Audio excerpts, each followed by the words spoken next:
Hello and welcome to today's Berkeley Center event, River Missionaries, Deforestation, and COVID-19, held in partnership with the Pulitzer Center on Crisis Reporting. We'd like to first thank our colleagues at the Pulitzer Center for our continued robust partnership.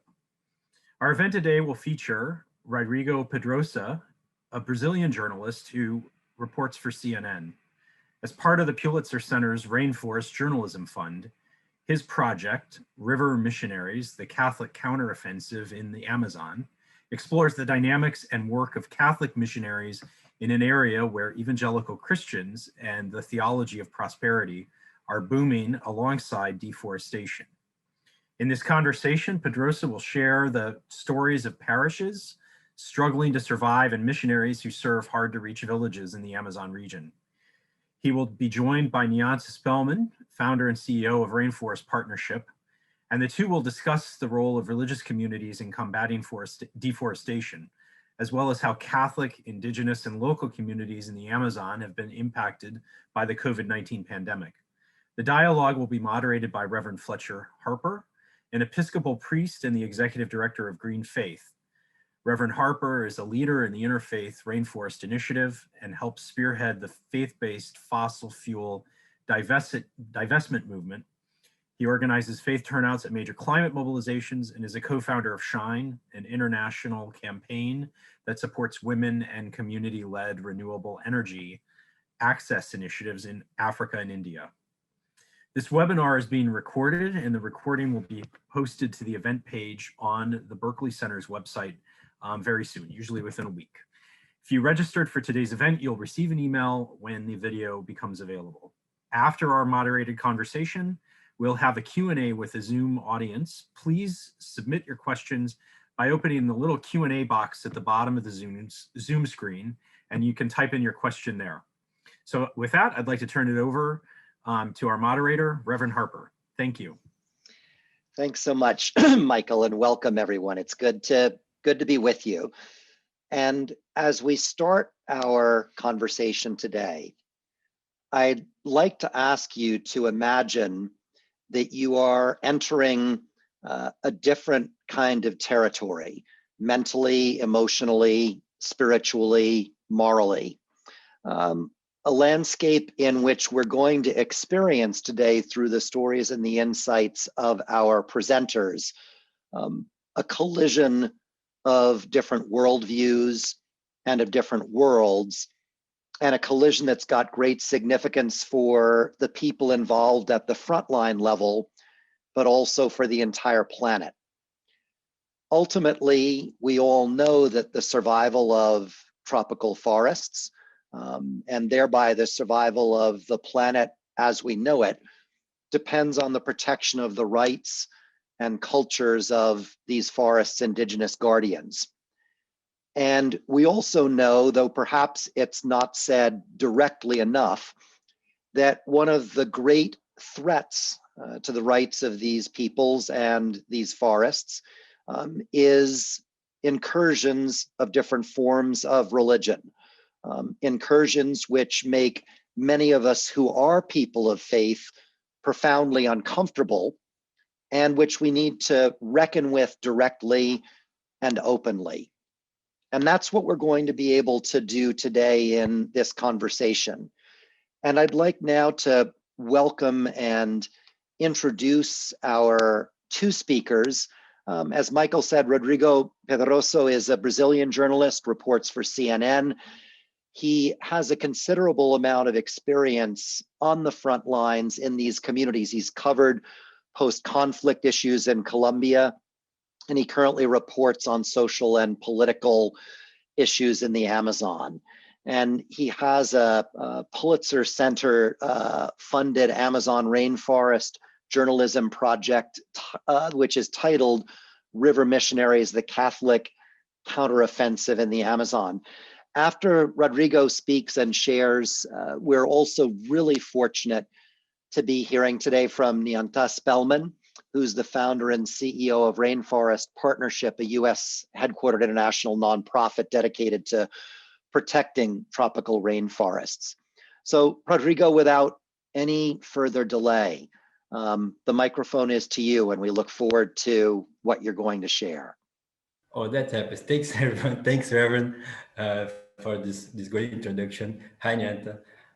Thanks, everyone, for attending this speech and this talk. And I'm looking forward to have a really meaningful conversation about this great subject.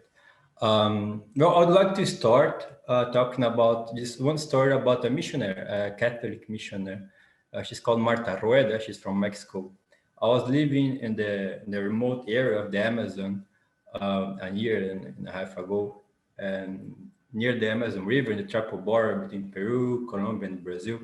So I was I got my attention to the point which is every village I went to visit, I saw one Catholic chapel which would be not used, seem like abandoned with time, and often in front of that chapel, an evangelical one, new builded, and often bigger, etc. So it got my attention. Then I started to ask people, indigenous people, well, what's happened? I mean, why do you have this one Catholic building and an evangelical one?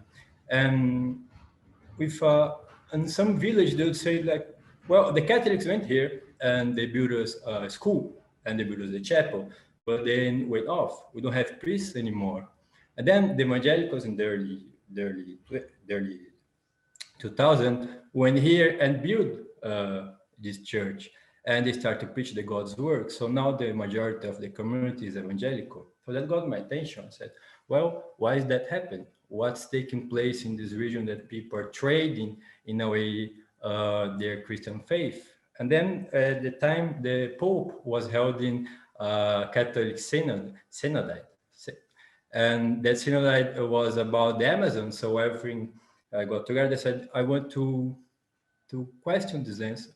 I want to answer this question about why the Catholic kind of abandoned those places. And I started talking to some priests in Colombia, and then say to me, you have to go to Peru, because in Peru we have this little town called Cabariococha, and Cabariococha have 5 nuns, women, that work there alone to attend the whole community. And then you can understand what this is all about. So I went there and I spent a week with them.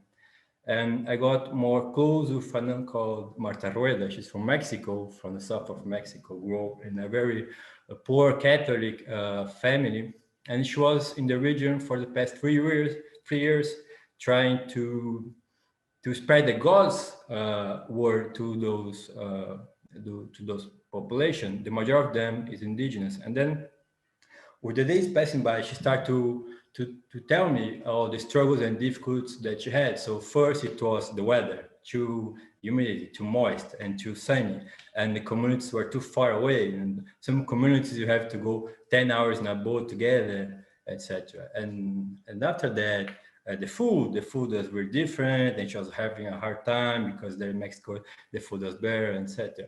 But after we get acquaintance, she started to get more deep and said, you know, I have a problem here that people believe in God halfway. They don't go all through the way to believe in him. And I said, why? Why do you think that's happened? She said, I don't know. But I have the sense that I talk to the walls, because I throw them the God spell, I throw them the God words, and they turn their back and do the opposite thing on their daily lives. And now I'm having a really hard time to understand that. Why people doesn't believe in God the way I do. She started to question herself. And I thought that was a really deep question, because she was in her mid-30s and she has been a nun for the past 2 decades, 1 decade and a half. And she was beginning to question the way she was doing her work. But after that, she started to question if her work was really somewhat meaningful, because she couldn't see any results. And then I spent another day with her, went to this little community so she could show me the way she was working with the Catholic rituals among the indigenous rituals. So the local people, they were Yagua, indigenous people, they would show me kind of ritual, syncretic ritual. And then after they did this dance, and they celebrate kind of a mass, and they prayed a little, I went and talked to the chief of the village, and I said to him, well, what's your expectation on this on this work that's being done in the community. And he said, for the past 30 years, we have a missionaries and Catholic priests going on here in our village, and we attend them. And then they taught us the word of God, and we learn, and we think that's nice, and we like the God, and we think that God exists. But I said, okay, but why you don't go through it? Why you believe also in the God of rain and the God of the river and all other deities that you have? And he said, well, my father, before he got in contact, the first priest, he was living way down in the jungle. I was born right in this village that was created by the priest of this little town that Marta Red was living. It's Kabardikocha. And I can't see why I have to abandon one faith to have another. That doesn't make sense to me. And then after that visit we made, we was getting back to the river to get the boat to get to the Kabardikocha again. We were followed by some local young people from the community that went with us. They were also attending the church, and they were singing chants and being kind of silly, etc. And Marta Aurelio turns to me and said, well, I question myself a lot what I'm doing here, because I don't see a lot of sense in my work, because I don't see the results. But when I see people like this, I tend to just relax and to trust that in a way God's work is being done. So cut that from today. So I talked to her like a week ago, okay? It was like 2 years ago. And I said to her, oh, Marta, how are you? Where are you? How things are, etc. She said to me, oh, Rodrigo, I'm in Mexico now. I said, well, what happened? Yeah, I went back to my family. And I said, why did you left Kabardikocha? She said, well, it was hard for me. I was feeling trapped in a daily routine. I thought that my work wasn't being going the way I want to. And now with the COVID hit Kabardikocha really hard. Some of people that I know died of COVID. The public authority in Peru did nothing. The only institution that worked there was the church. We were able to provide some oxygen cylinders to the local community, etc. So I couldn't handle that anymore. So I asked to be transferred to Mexico again. And then I talked to her, okay, but do you feel at easy now? Like you feel more in connection with God and if you work there, and if you work there in Mexico? She said, well, I think so. And she generally looking more happy. She looked more relaxed in a way. So what I'm trying to tell of that experience, of that story that I was following, it was all of those difficulties that you face when you go to a really not known environment for us from the big cities and from outside the jungle and the rainforest. And second, how it's hard to work with conscience. It's hard for one to just go to other people and say, that's the way, you have to believe in that. And missionaries often clash with that. They have to adapt, they have to mold, and they have to find new ways to really do their work, because if they're not flexible, they will bend and they will break in a way. So, and that's what I kind of learned from her and from the nuns in Kabardikocha. Thanks, Rodrigo. And it's a rich and intense story in a number of ways, because you can feel the tensions in what's going on many different levels. And I wonder, Nianta, how what does this evoke for you? I'm sure it evokes many things, but you've worked directly with indigenous communities in the tropical forests for many years. You're well aware, as Rodrigo is also, of the rich culture and heritage, millennial old, that they have. What does this evoke for you? Many things, but the story that Rodrigo tells makes me think of a woman I met in 2012. Early in the morning, I had to present before a Rotary Club in Dallas about Rainforest Partnership. I'd been invited. It was really early in the morning. I think almost all men. And one of the people come back to me after and said, you have to go meet this woman.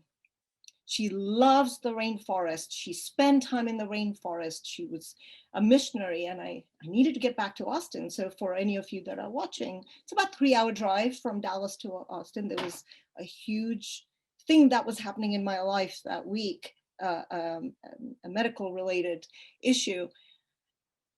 But something about the person compelled me that I should go meet with this woman. It was sort of on my way. So I do.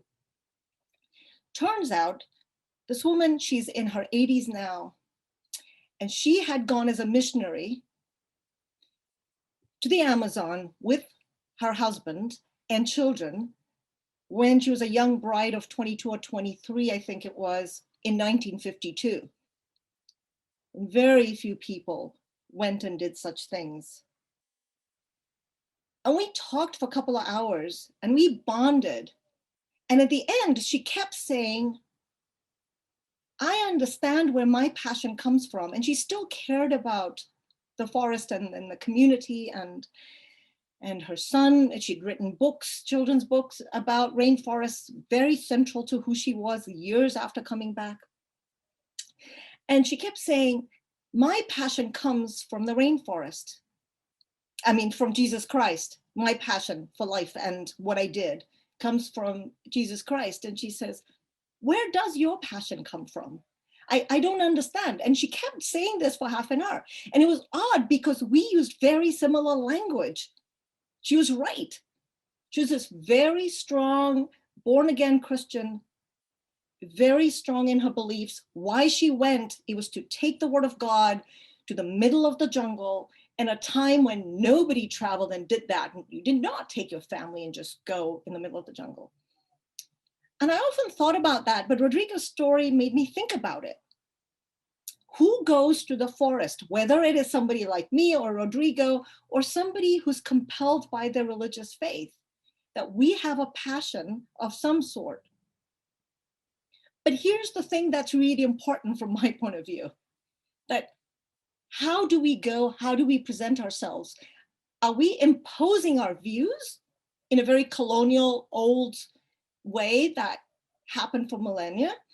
Or are we going and saying, here's what we know, here's who we are, here's what you're doing, you who are living in the forest, in harmony with the forest, which most communities do, indigenous and local communities do live in harmony, not all. That's another sort of, we like to glorify things, it's not always the case. But you who are, the fact that you're protecting these forests that are part of God's creation, if that's how we believe our planet was created, or even if we believe it was, it evolved and got to this place.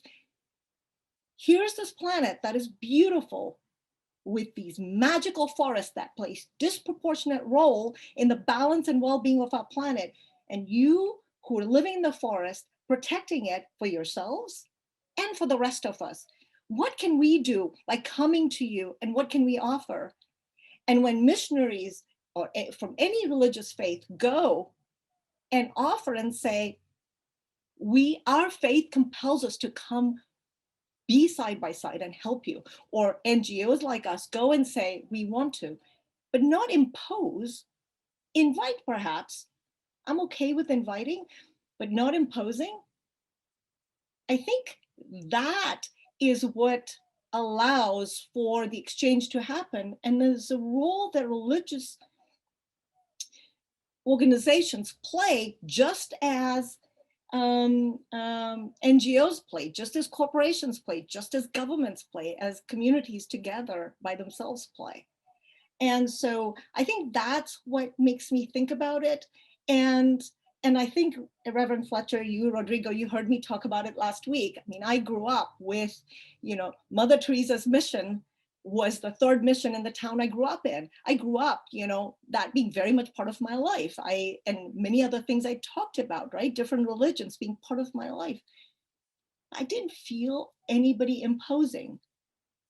And the respect that we feel towards something that an indigenous community believes.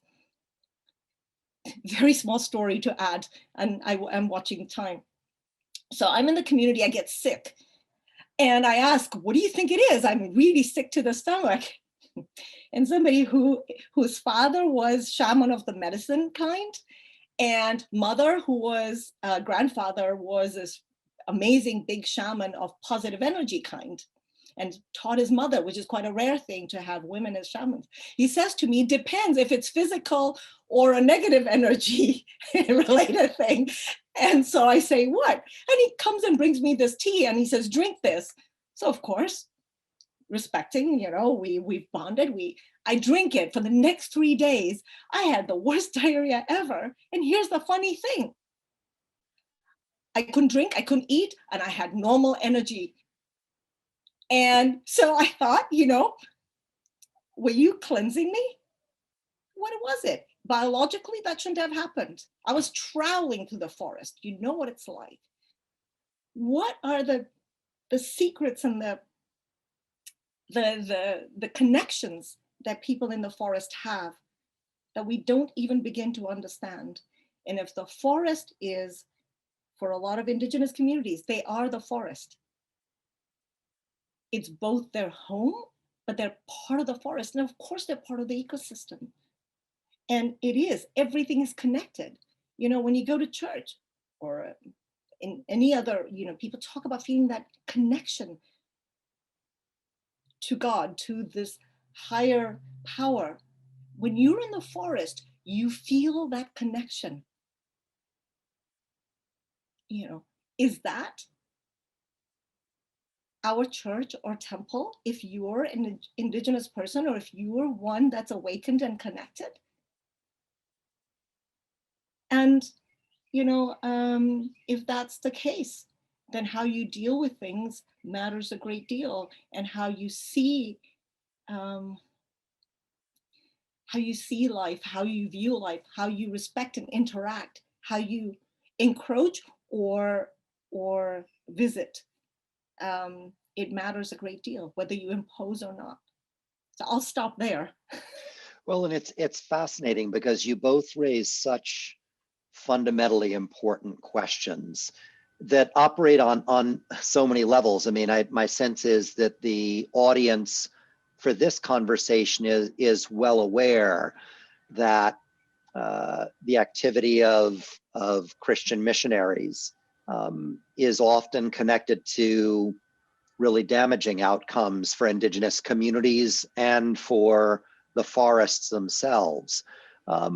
We certainly at Green Faith are aware in our work that these more fundamentalist religious expressions are very often quite closely allied with extractive industrial interests and more authoritarian forms of government. Those are large-scale patterns, but often they do play out. So there's a meta level in terms of the public construction of the world. Then there's also this sort of profoundly inner dimension to this that is at the heart of what really does make us human. And are we made human by one expression of religion or another? And how does that actually happen? Rodrigo, you both have spent so much time sort of right in the nexus of these forces. What further thoughts do you have? What should we be thinking about as public people and leaders, and as we do our work around these issues? What would you teach us? That's a really good question, and I don't think I have much to teach. I can express my views and my experience, and it's a really good question, because when you have such an encounter, we start to question a lot, because it's kind of a mirror. It reflects you upon time. I think it's at the end of the day, it's more like a clash of subjectivities, because you have this one way of being in the world, interacting with the world, and that also feeds your inner self in those communities, which is really different from our world, which is a more modern kind of really consumerist, materialistic way of being in the world, and that clashes all the time, even in minimal things. I think the difference is your stance, your posture towards this clash that will happen. Don't fool yourself. You go there, we'll have a lot of idealizations, then we romanticize some things, and in reality, you go just throw your things in your face and have to do with that. Good and bad. It's not a matter of labeling things as good and bad also. You see reality and need to throw things. And what makes a difference, in my experience, it's how you interact with those things and how you internalize those things also.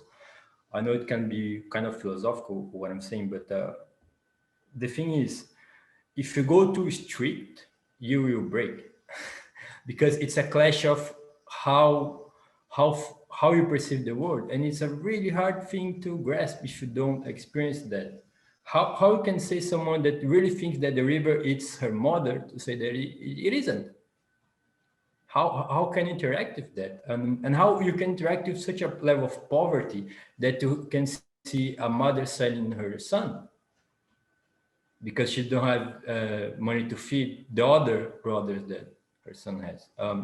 So when you see those things, you start to question a lot of things. More than answers, you get out of those experiences with questions, and to have I would say a proper stance on it, a posture to be open and to listen.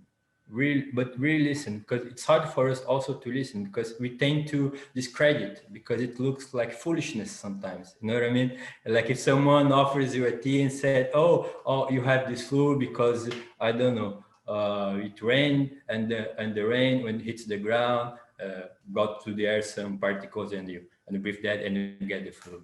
So, no, it doesn't happen this way, but for them it is. So if you don't really listen what's behind those words and what is behind those postures and behaviors, you won't understand and you clash and you will eventually break.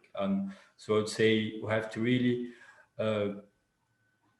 be an open posture and don't judge too much, because if you do so, you won't understand. And the second thing, just to finish, for the second thing, it's more about thinking about who you are in the end of the day, because those things kept being thrown at your face, and you have to analyze how you behave, how you react, and that will teach you a lot about who you are.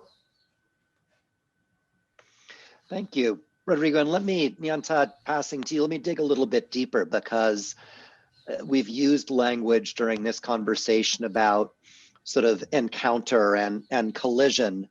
But again, those of us on this call know that very often, most often, the case over the past 500 plus years has actually not just been an encounter or a collision, it's resulted at varying levels in extermination of indigenous peoples and cultures.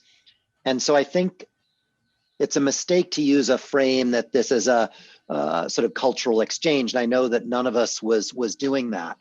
But how, Nyanta, how do you see this? I mean, you work to try to help bridge this gap in so many ways. What have you learned from that?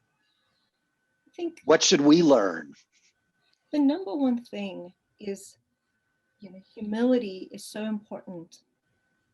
And if we step back just for a moment and think about, put ourselves in a position that we in this Western world know a great deal.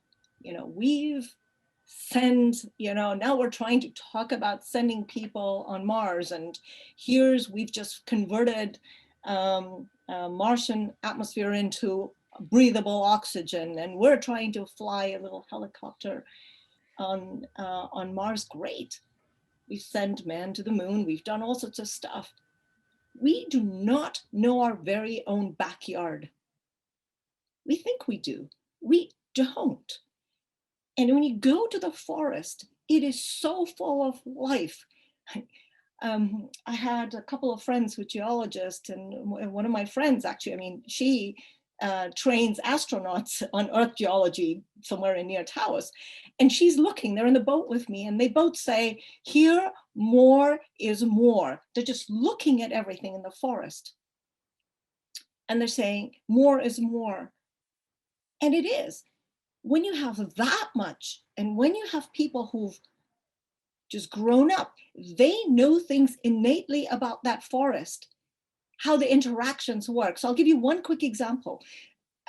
Just to illustrate, there was a study being done and surveys. There was a nonprofit that went in and did a whole bunch of surveys of every kind about, the trees and then the insects, and they actually did butterflies by themselves, and they did big mammals, small mammals, amphibian surveys, and for 3 summers in a row, and they found amazing things. But each person was paired with somebody native from the community. Now, most of them, the older gentleman, was just really, even the language he was using was just so derogatory towards community members. But he was a 21-year-old son of 2 people I know, called Bill, my husband's Bill, assigned to this young Irish woman. And you know what she said? They were only using Latin names and indigenous names because they weren't even going to try any Spanish names or anything else. There were about 600 trees that they went and identified. And she said he knew the name of every one of them by sight. He's 21 years old. The only thing he's had is a high school diploma. Who is the expert? The woman who's gone to college, who's the presumed expert in our Western world's point of view, right? Because she's going, that publication comes out, it's going to be her name. Who knew his stuff? Just by growing up and learning from his father and grandfather and mother and grandmother and uncles, just being in the forest and all those interactions. When is something going to germinate? When is something flowering? How does it cure something? We know nothing about our own backyard. And we make all sorts of assumptions. And at a time when we're dealing with something like COVID, don't you think we might want to invite some of these indigenous people and say, what do you know? Look, we really think we understand that you know things innately without even thinking about it. And that you don't even know what you know because it's just part of who you are. And we've been making assumptions when we come in that we're the experts, we're the scientists, we come and collect data. No, we don't. We know very little. And when you think about it, and I have seen something, this is all anecdotal, so do not quote me on this, but our communities that are relying on traditional medicine and going back to the traditional medicine, I've noticed that they're actually doing okay with COVID. But the ones that are closer and at the edge of our Western civilization, they've had COVID cases. And I am wondering about it, right? I cannot, it's almost blasphemous to say that probably, but is there something going on? Here's something else that happened. One of my community members was actually beaming saying, we've had no COVID cases because we're using our ancestral knowledge. And if I said it too loudly publicly, there would be these pharmaceutical companies running in saying, what are you doing? How can we capitalize on it? And we'd be dealing with biopiracy issues. But there is so much going on that there's so much about our own planet that we don't understand the interactions. And if we started from a point and a place of humility and say, yes, we know a lot, we've advanced technology and we've done all sorts of things. We can have fancy gear and end up in the forest. But what do our forest communities know that they can teach us today that could change the trajectory of our shared future on this planet? And I think they have a lot to teach us, if only we were willing to ask and listen and respect in a way that that grandfather is going to pass on that knowledge to that son and to that grandchild, rather than saying all that is crap and you need to just throw it away and ignore and make them feel so shameful that a lot of young people do not want to self-identify as Native or otherwise. And sometimes in the middle of the jungle, somebody will say, why do you care? Why? And to be able to, the very small thing about working with forest communities, to know that the rest of the world actually depends on that forest and their success in protecting it, I think it's a big thing. And we owe them a lot of gratitude, really, and support and help. So I'll stop. I could talk forever about these things. Thank you. And I wonder, we're starting to get some questions in the Q&A box, and I'd encourage everybody to who has a question to click on that box and share your question, and we'll do our best to get to them. So I'll start to work with some of those questions, and one of them is a really good one about a clash of religious worldviews, an interpretation of Christianity that talks about humankind having dominion over the earth, as compared to a second creation story within Christianity that talks about humanity cultivating and caring for the garden, and then an indigenous worldview, which more often than not truly views humanity as part of an extended kin network within the wider natural world. And what is I see in our work an enormous hunger for people to be able to experience a profound religious appreciation for the natural world at the heart of their identity and the heart of their religious and moral beliefs. And I wonder, Rodrigo and Nyanta, as you think about what you feel that you've learned, religiously or not, but in terms of your own life philosophy, where have each of you felt yourselves growing most, or your perspective expanding the most as you've in the work that you've done and in the encounters that you've had? Well, I'll be honest. I was schooled and I grew up as a Catholic, and my whole life I was in just one school that was administered by Catholic nuns, like Marta Rueda, and I spent all my life there, and as a teenager and kid. But I was also very skeptical because I couldn't fit the model, and it was too authoritarian and too strict. And then those issues wasn't a issue for me, like religious one, when I was a young adult or teenager.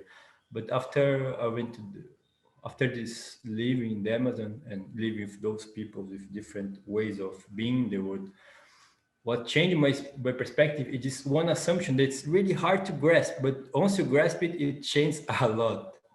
When you really understand that a leaf is the same thing as a cloud, that's the same thing as a human being, that's the same thing as a turtle, that's the same thing as a drop of water, that's the same thing as a thunder, the way you look at the world and your presence in the world really changes. And it's at first you see like, that doesn't make any sense.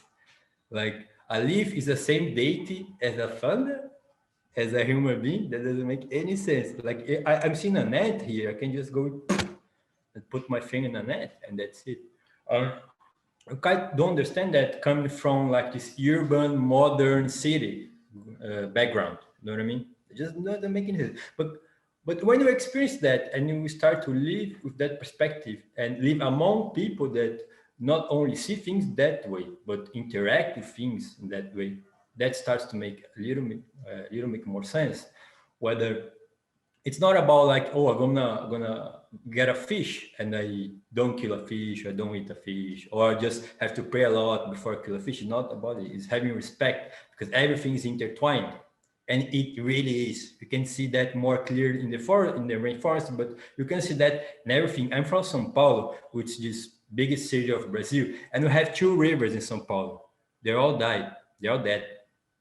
I mean, for me, it's like I grew up in a city that had 2 big rivers that are dead for the last 40 years, and no one questions that.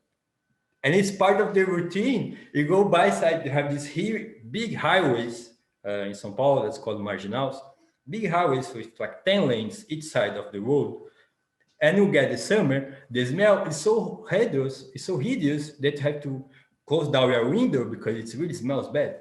And no one questions that. It's just normal part of the environment to live with 2 dead rivers on our backyard because that's the price. We are starting to starting to realize that's not okay to live like that. So I think that for me, what is the most, I don't know, meaningful thing that I'm trying to grasp and I start to really incorporate in my way of being is that if things are interconnected and if you don't respect that order, you won't respect nothing. If you don't know how important it is to really respect a tree or your river or just a small being that's living in your backyard, you can't respect bigger things. And it's kind of, it feels like a little bit, I don't know, demagogical or kind of cliche, those things. And it is to a certain extent because cliches had some big truth in it. And when you really start to understand that, from that you can respect other things. If you don't understand that, I don't know what you're talking about, or divinities or deities, because it's easier to believe in a way bigger thing when you don't when you don't respect the small things. You know what I mean? Uh, and that's my the thing that I learned from that. Yeah, I wonder, add in if you could to your question, because we've talked very understandably a lot about the need, if you will, for an inner transformation amongst ourselves to be able properly to appreciate what's at stake and what's in front of us here. And I also don't want to lose the connection that inner transformation has to connect with a political and economic transition also, because there are these major forces that will exterminate indigenous communities. And I don't know if there's any perspective you can share on that nexus.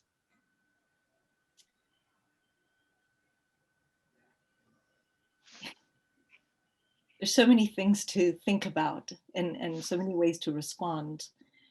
You asked earlier about personal growth through the work I do. It's very interesting because it's only after starting and working and doing my work with Rainforest Partnership that I realized that my own childhood probably had a lot to do with where I am today, but that my early years were going through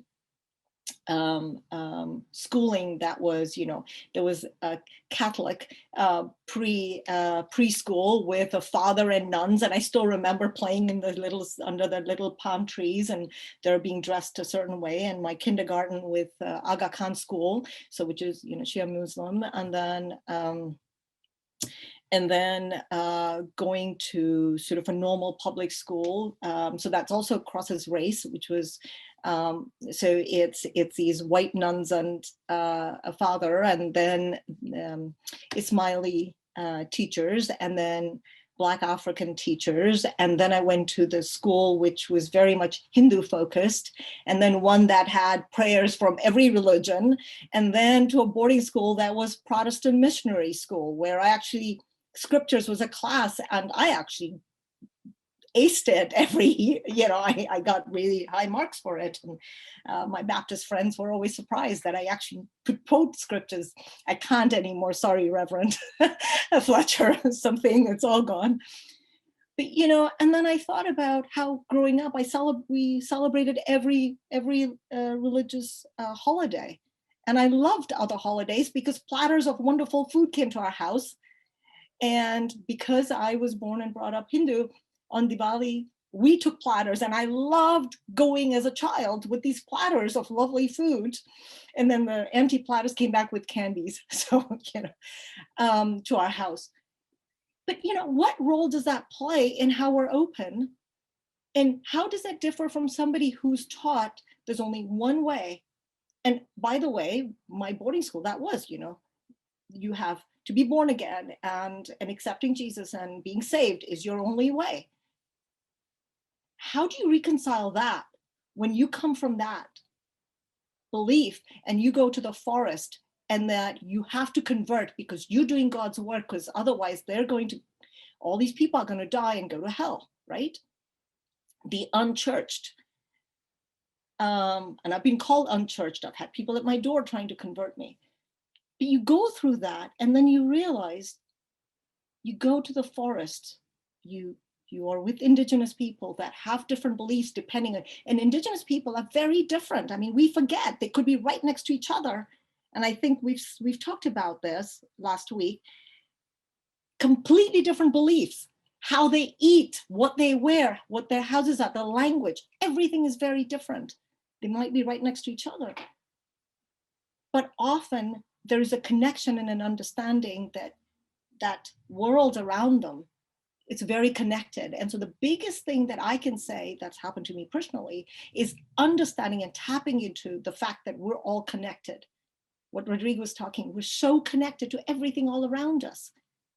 You know, whether it's the trees or insects. And when you start feeling it and noticing it, you will start seeing it's like the world opens up. And if you talk too much about it, people think that it's quackery. I'm sure that it's all woo stuff, and it isn't. It is very real.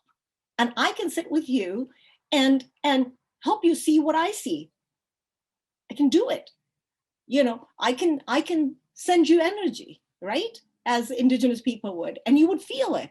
It translates into something physical that as we as human beings feel. So when you think about all that, and you start beginning to understand that it's all connected, we are connected. If the trees are sending chemical and electrical signals, if the trees make their own rain, how does taking them out allow us to rely on faith that we will get rain anyway?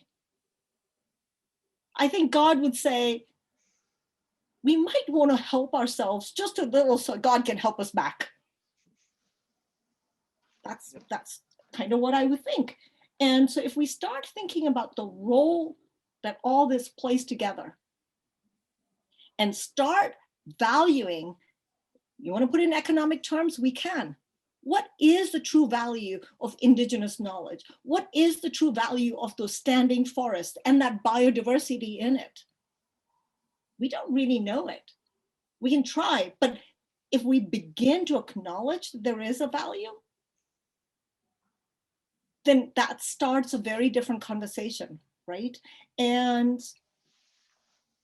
that would allow us to change the very equation for how we measure wealth and GDP and how we decide to actually function as humankind. And does it mean, if not the complete rewrite of the structure and our global economy, how we think about it?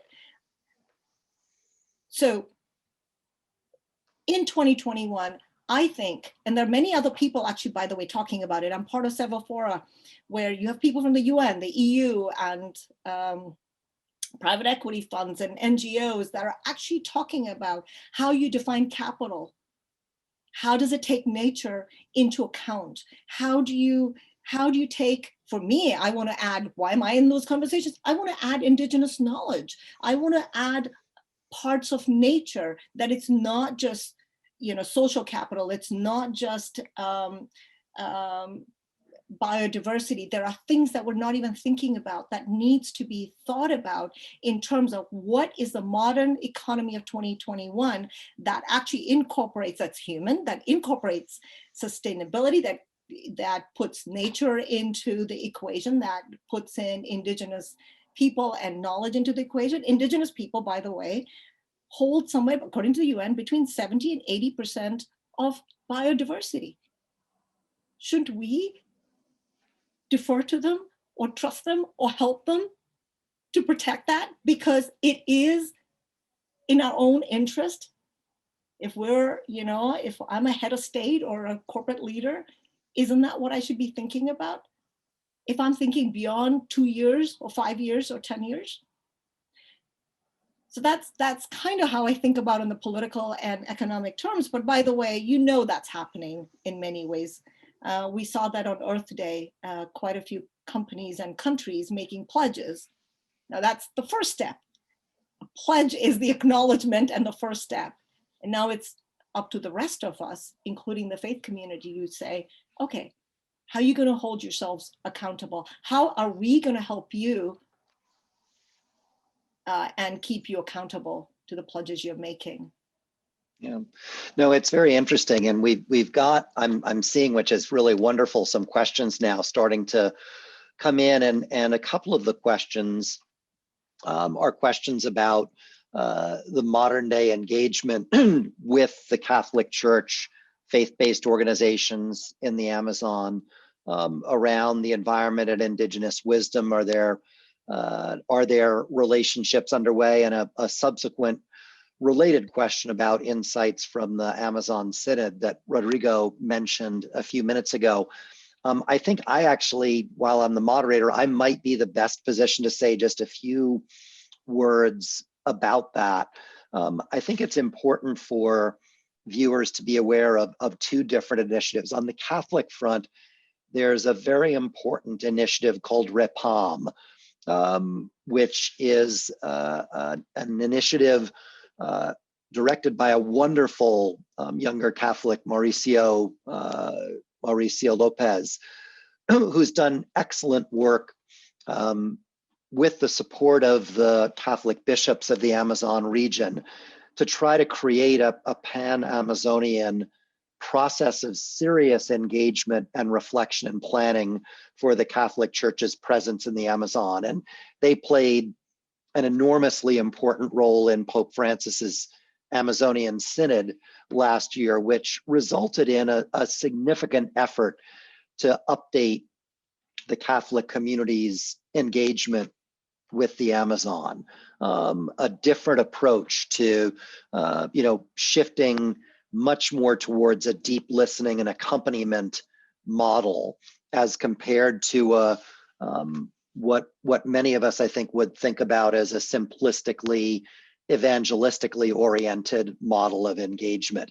And there's a link in the chat now to REPAM's website, and I'd encourage people to look at that. Another initiative that's worth being aware of is something called the Interfaith Rainforest Initiative, which Green Faith and Religions for Peace and the Yale Forum on Religion and Ecology and the Parliament of the World's Religions and UN Environment Program together are coordinating in the Amazon, in Peru, Colombia, and Brazil, as well as in Indonesia and the DRC.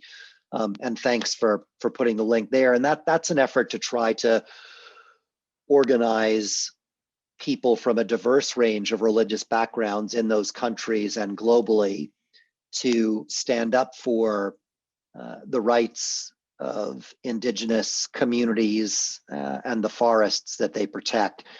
So there is work going on, but it's still young in many ways, whereas the history of colonially oriented missionary activity is centuries old. We have just a few minutes left. I wonder, Rodrigo, Nyanta, share a couple of closing thoughts, if you would, each of you, about what needs to happen. We're at a really, we're at a crisis point in terms of the climate crisis, the crisis facing indigenous communities, the role that religion has played and is playing in that. Nyanta, first to you, share for just 2 or 3 minutes, a couple of closing thoughts, and then Rodrigo, we'll give you the microphone to wrap us up. Thank you, Reverend Fletcher, for that. You're right about the Rainforest Faith Initiative, really important. I was so pleased to see when that happened. And by the way, RFI is a partner for World Rainforest Day, a day, June 22nd, that we created in 2017, we Rainforest Partnership. And there was a wonderful film from Colombia, RFI Colombia, that was made by a Brazilian, that was part of Films for the Forest, something that we've done. It's one of our initiatives, and it played on Earth Day. If somebody were to watch that film, it is so powerful, so beautifully made. So for most people on this planet, they're just trying, the majority of people, they're just trying to get through their daily lives, day to day. How do they get food on the table? How do they ensure there's a roof on their over their heads. And if they have a little extra money, how do they get to send the kids to school? They have no time to think about anything beyond that. And then there are a whole bunch of people that are only going to think about themselves. This is how we've evolved and who we are as humans. But there's some of us who know better, that we're called, as you're called, Reverend Fletcher. I think I'm called to do what I do. Rodrigo is called. My calling is just as important as yours. I cannot see anything in just, yes, my family is very important. My community is important, but anything I dream about, it's at the planet level. It's always at a planetary level. When somebody tells me to go to 2030 or do see yourself, what do I see? It's always at the planetary level. How do we bring a bunch of us together and say, those of us who can choose to focus on what is good for our planet, how do we come together? And RFI is an important initiative that can be and should be same, for heads of state, for corporations, for NGOs, for every sector you can imagine. And it's happening, but it's going to happen with an urgency because 2021 is the year everybody's coming together with the climate conference and much more going on this year. So I think it's just a bunch of us stepping up. No more time to be polite and sitting back. Thanks, Nyantan. Thanks for your good words. All this hour we've had. Rodrigo, back over to you. You were in the forest for many months. You've been forced away now because of the pandemic. What thoughts have you developed as you've been having to socially distance for much of this past year? Yeah. Well, I've been rainforest sick. Like I want to go back there and to live there and work there also. And thanks, Nyeta. It was really good exchanging some information and this talk with you. I learned a lot. And it's also nice to see people that also have the same posture towards this issue. I think it's not enough to say that we kind of face a global crisis, etc. I want to just give two thoughts about it. I don't want to be too hyperbolical, but the first is, if we don't stop the way we are acting upon the world, we will be stopped. Make no mistake. So you have to really have that in mind. And the first that will suffer will be the most poor, the most vulnerable. And I think with that in mind, it's kind of not good news, because you have to reframe and ask and act upon a different way of produce and distribute the powers in the world, political, economic, etc. And that's a big task, and it's not one generation task. That being said, and I think religions have a big role in that, in a positive way. We need to have all the actors that we can work on that goal, because I don't know, it's when you go in the field and see that our way of doing things is causing all that destruction, because we first destroyed our country, all our territory, then it get depleted, and then went elsewhere. You see that it's a really big hard thing to change. That being said, I would like to finish with a word from a really great Brazilian thinker. It's a geography master called Milton Santos. On the 90s, he studied globalization, and he was one of the first scholars to really put globalization in a critical human geography perspective. And he's have a really nice quote in that when I'm feeling pessimistic, I think of that quote, and that gives me energy. And the quote's more or less like this. He says, "We have not yet reached the level of humanity that worth to be called so. We are in rehearsals of humanity." And we have to think about it. We are rehearsing as a big humanity, as a humanity that needs to be, that can be called so. And that's especially true when you think about our relationship with other humanities, which are which we call indigenous humanities. This actually say too much. And with that in mind, with that two things in mind, I think you can pass through this crisis. Thanks so much, Rodrigo, and Jenta, thanks so much to you. We're very grateful that you've given us time and your perspective. Thanks again to the Pulitzer Center on Crisis Reporting for the support that they've given for Rodrigo's work that makes this all possible. And finally, a warm thank you to the Berkeley Center for Religion, Peace, and World Affairs, without whom this conversation wouldn't have been possible. You'll receive, everybody who registered will receive the link to the recording. We're very grateful to our audience for tuning in. And I would urge all of us to take to heart this call to deep reflection and to a change of perspectives that Rodrigo and Jenta have shared with us today, because the future of the world depends on it. So thank you all. Have a good rest of the day. Rodrigo and Jenta, thanks to you, and Thank be you. well. Thanks a lot, Reverend. Yes. Bye-bye. Thanks.